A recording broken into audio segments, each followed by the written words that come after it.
Presento un cordial saludo a las dos ministras y el ministro que se encuentran en este recinto, ministra Gloria Inés Ramírez, ministra Irene Vélez, ministro Alfonso Prada.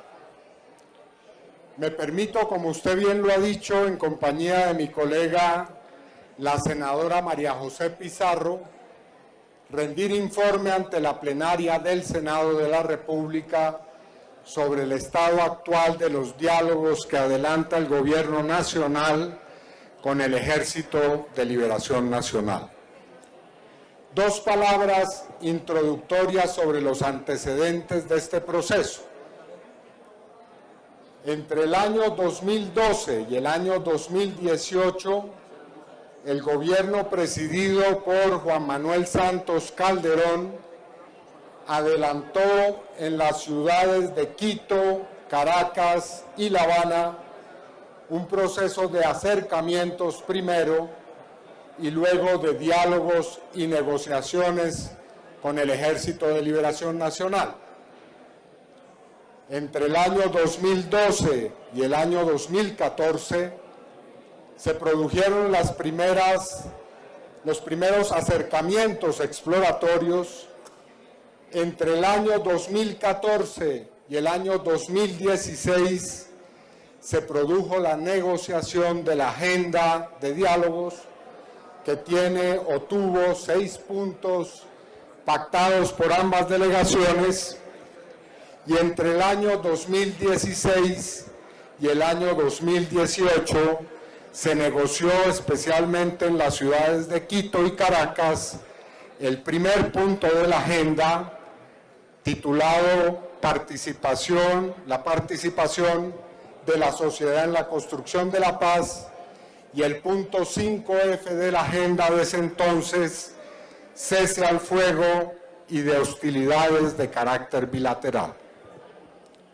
En el año 2018, el gobierno del presidente Iván Duque Márquez suspendió inicialmente los diálogos para hacer una evaluación del proceso, y a raíz del terrible atentado que ocurrió en enero del año 2019, un atentado con explosivos contra la Escuela de Policía General Santander, en el cual murieron una veintena de cadetes, se rompieron los diálogos con el Ejército de Liberación Nacional.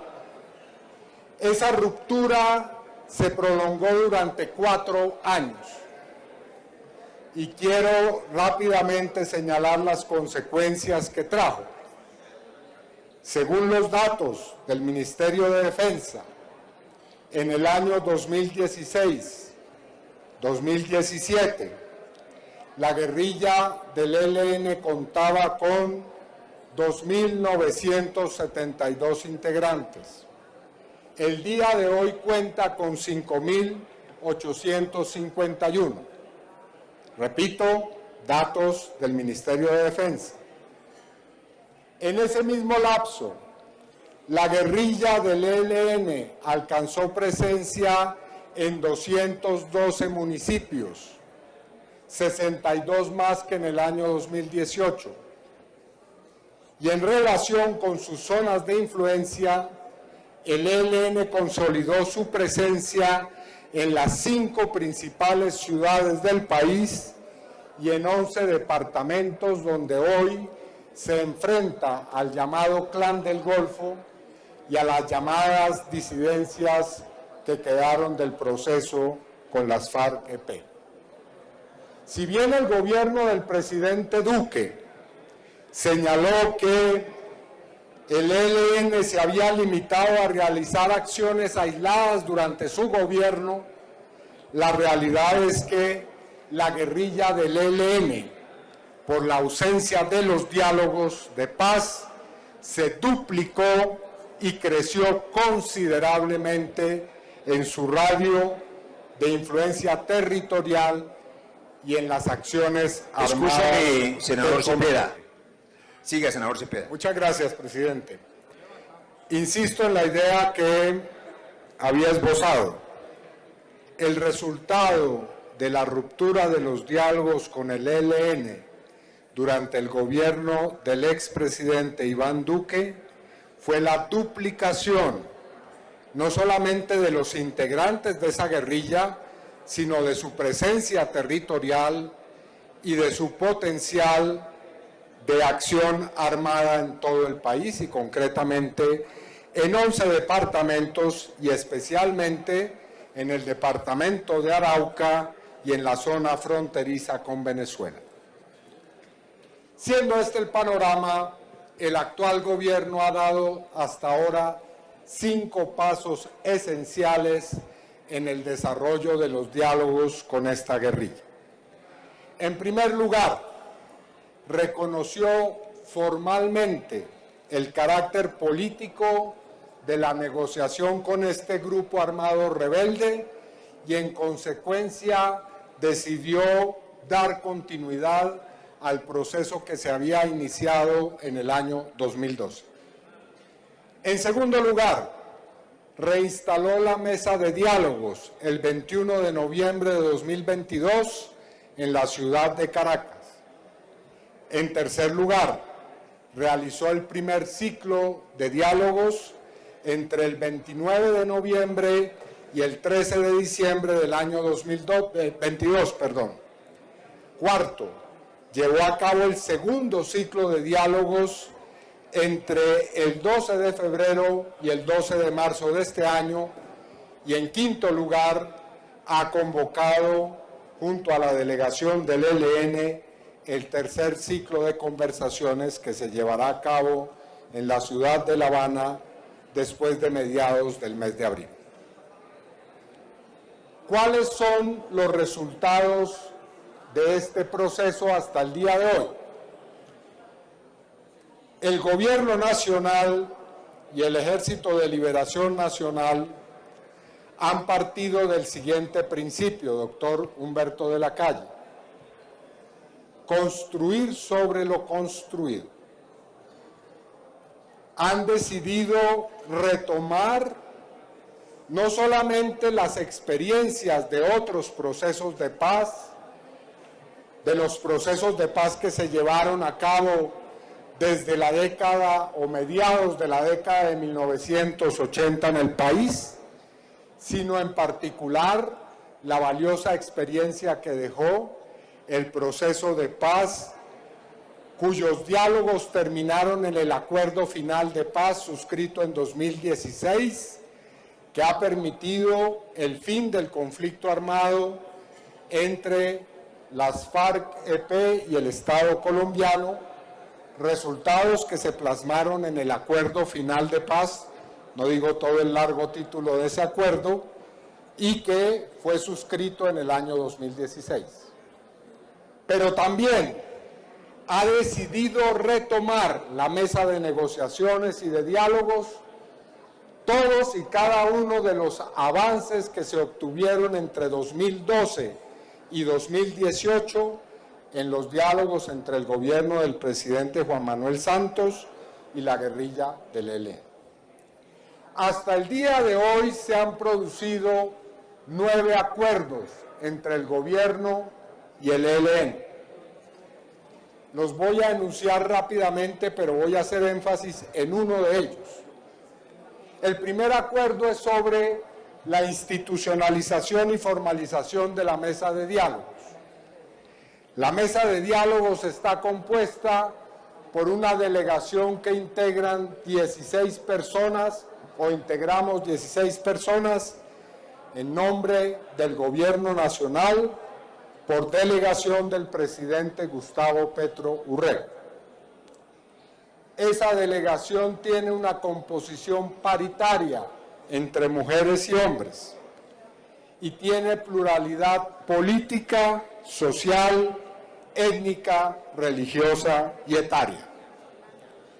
De la delegación hacen parte 2 miembros de la fuerza pública en retiro y 5 miembros de la fuerza pública en condición de observadores, todos activos y representando a las armas de la fuerza pública. Entre esa delegación se cuenta con la presencia de 2 generales de la República. El apoyo y el acompañamiento internacional del proceso está representado por la presencia en la mesa de negociaciones de 10 gobiernos y 10 países, 6 de los cuales actúan en condición de garantes: el gobierno de Brasil, Cuba, Chile, México, Noruega y Venezuela, y 4 países que conforman el grupo de países de apoyo y acompañamiento al proceso de paz, que son Alemania, España, Suecia y Suiza. Además, está presente la misión de verificación de la ONU, concretamente del Consejo de Seguridad de la ONU, y su representante en Colombia y director, Carlos Ruiz Massieu, quien también es representante especial del secretario general de la ONU ante estos diálogos. Como organización o institución acompañante, también figura la Conferencia Episcopal de la Iglesia Católica. La delegación del Ejército de Liberación Nacional, atención a esto, representa todos y cada uno de los frentes de guerra de esa organización, y todas las decisiones fundamentales que se toman en la mesa son consultadas con las instancias de dirección del ELN.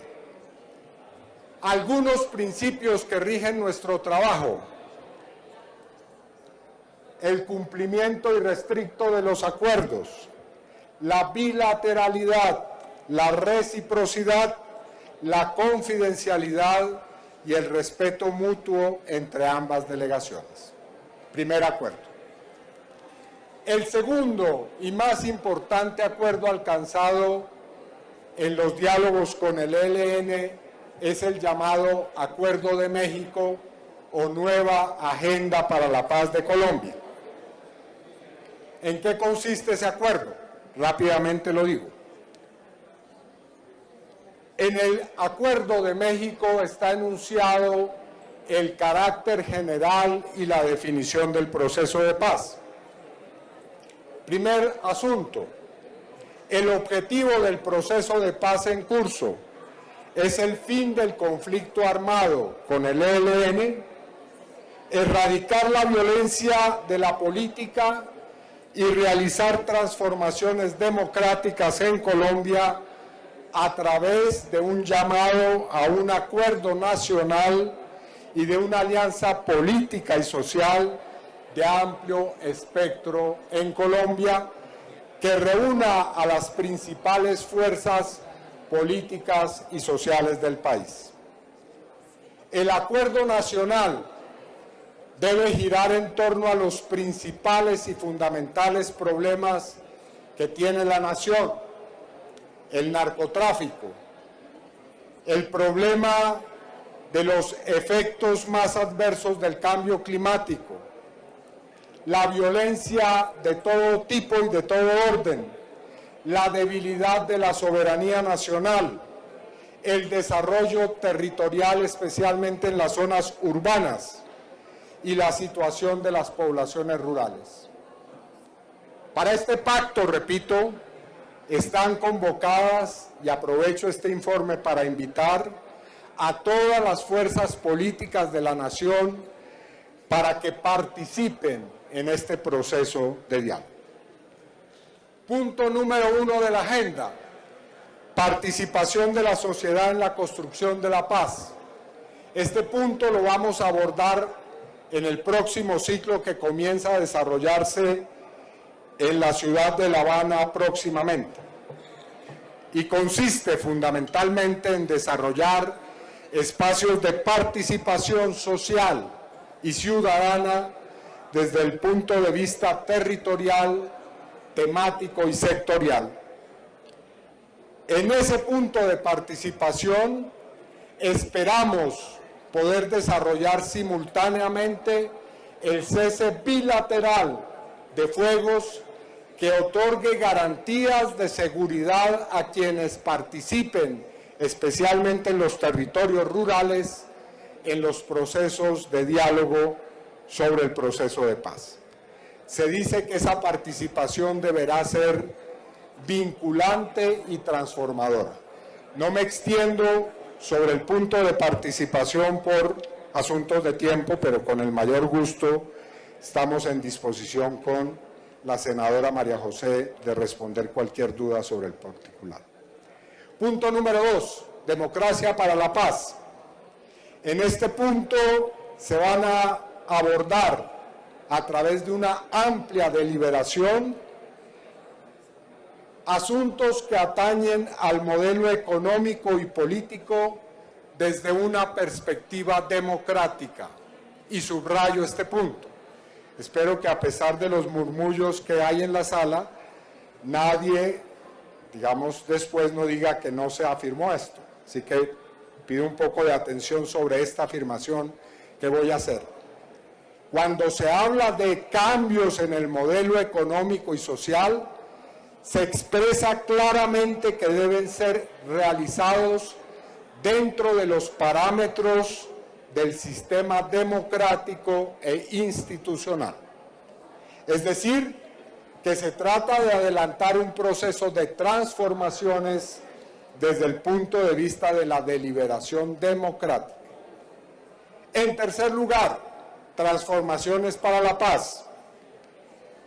El proceso de participación debe dar lugar a pactos sociales, como el Acuerdo Nacional al cual ya hice referencia, políticas públicas, distintos insumos que sean incluidos en los planes de desarrollo y también de acuerdos en la mesa de diálogos, que puedan dar lugar a transformaciones en el plano territorial. Pongo un ejemplo, especialmente para el senador Carreño del Centro Democrático, que es de Arauca. Un proceso de participación puede ser un acuerdo entre empresarios, empresa privada, organizaciones sociales y Estado en el territorio de Arauca para resolver los problemas del conflicto armado y de la violencia. La delegación de gobierno ha propuesto que se realice un proyecto de maqueta territorial, un experimento piloto que pueda permitir esos procesos de transformación. Punto número 4, víctimas. En el punto 4 de la agenda se plantea que la mesa abordará los derechos de todas las víctimas del conflicto armado y de la violencia, ofreciendo la posibilidad de crear un modelo de justicia, verdad, reparación integral, no repetición y no olvido. La verdad, dice la agenda, debe dar lugar a la asunción de responsabilidades para que cada uno de quienes han tomado parte en la violencia asuma sus responsabilidades. El daño causado a la naturaleza, al ambiente, será tomado en cuenta también dentro de este proceso de reparación y las comunidades territoriales tendrán un lugar especial en este proceso. Quinto punto, y con esto voy cerrando, fin del conflicto armado. No es cierto que el proceso de paz con el ELN no plantee la cuestión del fin del conflicto. En el punto 5 de la agenda está claramente enunciado. Se busca en este punto que haya una solución del problema de las armas, no solamente las armas que detenta en este momento el ELN, sino también, paralelamente, una renuncia progresiva a la producción, comercialización y uso masivo de armas en la sociedad colombiana como parte del fin del conflicto armado y de las violencias de todo tipo. Y por último, Plan General de Ejecución de los Acuerdos. Hemos dicho y lo hemos aprobado en la Ley 2272 de 2020 o Ley de Paz Total, que se podrán realizar acuerdos parciales en la mesa de diálogos, siempre y cuando esos acuerdos respondan al ordenamiento constitucional y legal en el país. Pero además habrá, por supuesto, un acuerdo final que esté contenido en el Plan General de Ejecución que se firmará al final del acuerdo. Además de estos dos, hay otros 7 acuerdos y los enuncio rápidamente. Hemos avanzado en diseñar alivios humanitarios en 2 zonas del país, en el Bajo Calima y en el Medio San Juan, departamentos de Valle del Cauca y del Chocó, informe que fue entregado en la mesa de diálogos a la señora vicepresidenta Francia Márquez, en discutir y buscar alivios para la situación de la población carcelaria, para la cual estuvo en la mesa el señor ministro de Justicia. El 4º acuerdo tiene que ver con un conjunto de protocolos que estipulan cómo se produce la movilidad y las previsiones en caso de crisis en la mesa de diálogos. El 5º es un acuerdo sobre la comunicación y la pedagogía del proceso de paz. El 6º tiene que ver con la caracterización jurídico-legal del ELN. El 7º es una declaración a la cual hará referencia la senadora María José Pizarro sobre la participación de las mujeres en este proceso de paz. El 8º es el acuerdo sobre la manera en cómo será tratado el punto de participación en el 3er ciclo, y el 9º, el comienzo del diseño del cese bilateral al fuego primero y luego de hostilidades con el ELN. 3 conclusiones rápidas. En pocos meses de diálogo, el Gobierno Nacional y la delegación del ELN han cumplido tareas que en otro tiempo tomaron años. Tiene en este momento un proceso de diálogo formal, una mesa con un sólido respaldo internacional, ha cerrado un pacto sobre 9 acuerdos y se dispone en el 3er ciclo de conversaciones a abordar el cese al fuego y también el asunto de la participación. Muchas gracias, señor presidente, y le cedo la palabra a mi colega María José Pizarro.